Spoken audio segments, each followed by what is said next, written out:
మనందరము ఒకటే, మన భారతదేశం అంతా ఒకటే.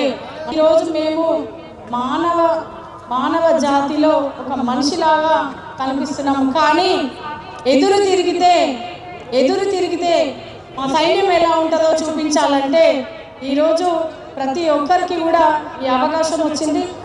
ఈ సంకల్పానికి ఈరోజు పునాది ఇక్కడ పడింది.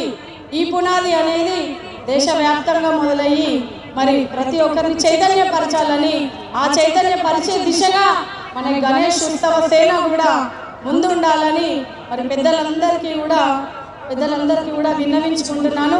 ఈ యొక్క అడుగు ముందుకెళ్ళాలంటే చట్టసభలో ఉన్నటువంటి ఎమ్మెల్యేలు కానివ్వండి, ఎంపీలు కానివ్వండి చొరవ తీసుకోవాల్సిన అవసరం ఉంది. ఈరోజు నేను చెప్తా ఉన్నా, గౌరవ ముఖ్యమంత్రి గారు రేవంత్ రెడ్డి అన్న గారితో పాటు మంత్రివర్గం అందరూ కూడా ఈరోజు దేశంలో ఉన్నటువంటి ఎంపీలు, దేశంలో ఉన్నటువంటి ప్రధానమంత్రి కూడా మనకి అండగా ఉండాలి.